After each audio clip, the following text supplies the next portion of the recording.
और ये वायरस क्या, इसकी जानकारी सरकार को नहीं होती ना, तो शायद सरकार के गुनाह को जनता माफ कर देती। माननीय मंत्री महोदय, ये बीमारी कोई ज्यादा गंभीर नहीं है, बहुत आसान इलाज है इसका, पर सरकार की जो नाकामी रही है इलाज करने में, उसकी पीड़ा प्रत्येक प्रदेशवासी को है। अगर सरकार प्रयास करते, आपने कहा हमने प्रयास किए, मैं खुद गवाह हूं इस बात का और सदन में बोल रहा हूं, आपके प्रयास माननीय मंत्री महोदय जो प्रयास रहे ना, वो शून्य के बराबर रहे, शून्य के बराबर। यदि आपने थोड़े भी प्रयास किए होते ना, तो जो लाखों गाय इस प्रदेश में मौत के मुंह में समा गई है, उसमें से अधिकांश को बचाया जा सकता था। ये सरकार की अनदेखी, ये सरकार की बेरुखी, ये सरकार की लापरवाही इन गायों की मौत के लिए सीधी सीधी जिम्मेवार है। इस गुनाह से सरकार को कभी माफ नहीं किया जा सकता। और माननीय सभापति महोदय, कैसे हालात पैदा हो गए, जहां जाओ गायों की लाशों के ढेर आपको मिल जाएंगे। और आज से 5 या 6 दिन पहले, आज की बात रजत शर्मा के साथ आपने रात को देखा होगा, 25 मिनट का पूरा टीवी प्रोग्राम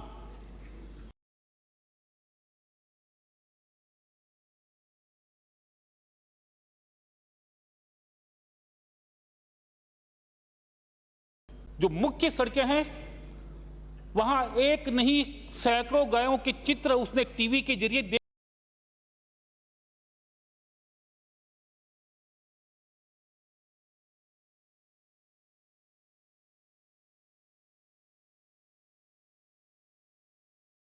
देश के बाद में आपका टीकाकरण अभियान चलाया नहीं जा सकता, ये आपको पता है, क्योंकि आपकी खुद की गाइडलाइन थी कि अगर किसी क्षेत्र में एक भी गाय के अंदर ये वायरस आ गया तो 5 किलोमीटर के दायरे में यदि टीकाकरण किया गया तो इस बीमारी को वो टीकाकरण उल्टा बढ़ावा देगा, उससे बीमारी घटेगी नहीं। और आपको फोकस करना था गाय के इलाज पर। कमी रहेगी आपकी, हो सकता है उस समय आपके पास संसाधन नहीं थे, बाद में आपने लगाए, चिकित्सा कर्मी लगाए आपने, पर कब लगाए? जब ये वायरस चला गया प्रदेश से, उसके बाद में पोस्टिंग दी आपने। माननीय मंत्री महोदय, यदि आपके पास इतने संसाधन नहीं थे तो गाय के प्रति सबके मन में इतनी आस्था श्रद्धा है, अगर आप गौशालाओं वालों से अगर आप अपील करते तो शायद दवाइयों के अंबार लगा देते वो। और आपको यह भी पता है कि दवा की भी कहीं कमी नहीं थी, दवा भी मार्केट में पर्याप्त मात्रा में उपलब्ध थी, जितनी दवा चाहो उतनी आसानी से बाजार में मिल रही थी। अगर आप गौ सेवक है ना, उनकी मीटिंगें बुलवा देते और उनके माध्यम से कि गांव-गांव में बीमारी फैल रही है, प्रत्येक चिकित्सा कर्मी का गांव-गांव में हर पशु के पास पहुंचना इतनी गंभीर बीमारी के दौरान संभव नहीं है, तो आप भी मदद करो। वो गौ सेवक और गौशाला वाले मिल जाते ना आपके साथ,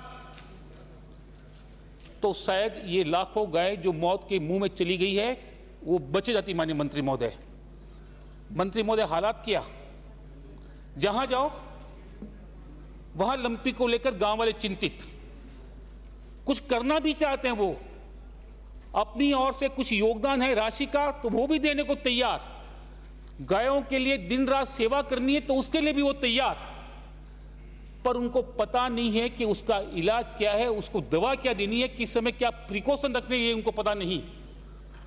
और ये आप आसानी से, जिस प्रकार कोरोना के दौरान माननीय यशस्वी प्रधानमंत्री जी ने देश की जनता के सामने 1 बार नहीं, 2 बार नहीं, 3 बार अलग अलग गाइडलाइन जारी की, वैसी ही गाइडलाइन आपका विभाग अगर जारी कर देता ना, तो शायद वो जो गौ सेवक है और जो ये गौशालाएं चलाते हैं उनके संचालक हैं, वो अपनी ओर से इसमें योगदान देकर आपके इस काम को बहुत आसान कर देते। माननीय मंत्री महोदय, मैं ये बात जिम्मेवारी से इसलिए कह रहा हूं कि माननीय सभापति महोदय, मेरे क्षेत्र में भी ये बीमारी फैली। मैंने अपनी ओर से माननीय जिला कलेक्टर को टीके लगाने के लिए अनुशंसा भी दे दी कि 10 लाख का, फिर बाद में पता लगा टीका लगाना अभी संभव नहीं है। तो फिर दवा की बात आई। ये लग गया कि सरकार के पास इतने संसाधन नहीं है, आपके पास इतने चिकित्सा कर्मी नहीं थे। हम भी मानते हैं कि कम समय में इतना बड़ा जो ये काम आया है, आपके चिकित्सा कर्मी उसके लिए अपर्याप्त है। तो चिकित्सा अधिकारियों को बुलाकर उनसे बात की कि गायों के लिए क्या किया जा सकता है, और उनकी जो सुझाई हुई दवाइयाँ थी वो हमने नोट कर ली। और गांव-गांव में जो गौ सेवक है या जो गौशाला चलाते हैं, उनके माध्यम से बीमार पशु तक उस दवा को हमने पहुंचा दिया। और माननीय मंत्री महोदय, आपको जानकर आश्चर्य होगा, आप पता लगा देना अपने स्तर पर आपके अधिकारियों से कि पाली विधानसभा क्षेत्र या उसके आसपास के क्षेत्र में लंपी बीमारी से ग्रस्त 95% से भी ज्यादा गायों को हम बचाने में सफल रह गए इस मामूली काम के जरिए। ये काम आप नहीं कर सकते थे? माननीय मुख्यमंत्री जी ने वीसी ली, और वीसी के माध्यम से यदि उन्होंने अपील की, अगर वो हर विधायक को अपील कर देते कि अपने अपने पशु चिकित्सा अधिकारियों से बात करके क्या दवाई दी जा सकती है जिससे ठीक हो सकता है, तो विश्वास के साथ कह सकता हूं कि ये जो राजस्थान बदनाम हुआ ना पूरे देश में, पूरे देश में राजस्थान के ऊपर जो कलंक लगाया है गायों की हत्या का, उस कलंक को धोना अब बहुत मुश्किल हो गया। और माननीय सभापति महोदय, मैं भी एक गौशाला से जुड़ा हूं। 1600 से ज्यादा पशु उसमें है, गोवंश उसमें है।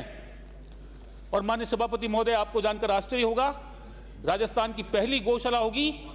आप सरकार के स्तर पर उसका आकलन करवा देना, उसकी सत्यता पता लगा देना कि एक भी गोवंश वहां इस लंपी बीमारी के कारण नहीं चला है।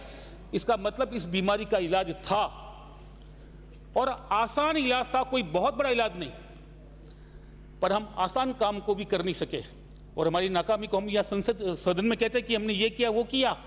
माननीय मंत्री महोदय, ये गायों का जो पाप है ना, इस पाप के लिए आपको कहीं न कहीं खामियाजा भुगतना पड़ेगा, क्योंकि इतना बड़ा पाप इस सरकार की लापरवाही से इस प्रदेश की गाय को हुआ है, जो हमारी आस्था और श्रद्धा का केंद्र है। माननीय मंत्री महोदय, और माननीय मंत्री महोदय, ये लंपी तो अब गई, इसका वायरस तो गया। अब नाम मात्र का कुछ इलाकों में ये वायरस बचा होगा अब, वरना लंपी अब गया, ये आपको भी पता है। अब पोस्ट लंपी है।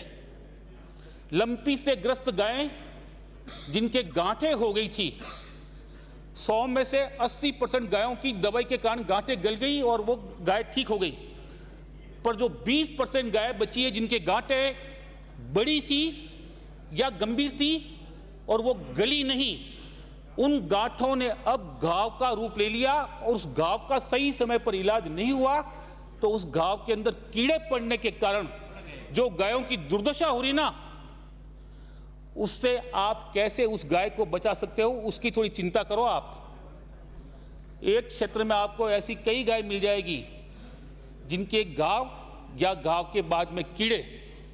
माननीय मंत्री महोदय, कोई बहुत मुश्किल काम नहीं, ये भी इसका भी आसान इलाज है, कोई बहुत बड़ा इलाज नहीं, पर करने की इच्छा होनी चाहिए, करने का मन होना चाहिए।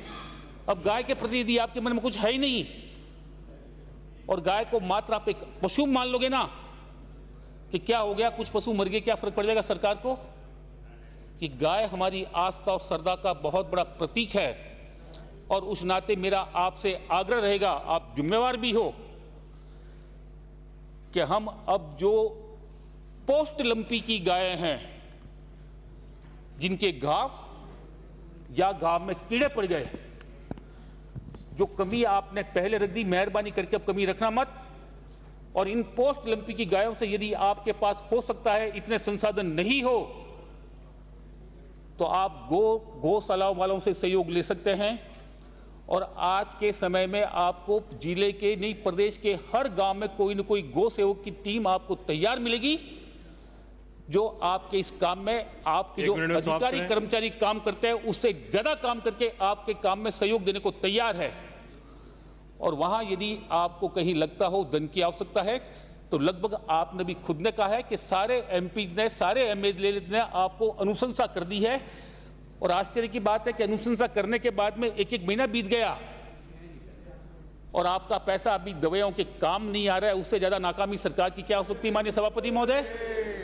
एक महीना बीत गया, अब आप किसका इंतजार कर रहे हो कि जो कीड़ाग्रस्त गाय है वो भी मौत के मुंह में समा जाए? अब भी आप जिला कलेक्टर महोदय को निर्देश दो कि जिन जिन की अनुशंसा आई है और जिन दवाइयों की आवश्यकता है तत्काल दवाइयां लेकर आपके चिकित्सा कर्मी, गौ सेवक और गौशाला वाले, ये तीनों मिलकर इस काम को यदि करेंगे तो मैं विश्वास के साथ कह सकता हूं कि जिस प्रकार हमने हमारी गौशाला में से एक भी गाय को नहीं मरने दिया, प्रदेश में एक भी गाय नहीं मर सकती, बशर्ते आपके काम करने की नीयत होनी चाहिए। यदि आपकी नीयत नहीं होगी तो भले यहाँ सदन में कितनी भी चर्चा करो, कितनी भी बात कर लो, इस गौवंश को बचाना मुश्किल होगा। आप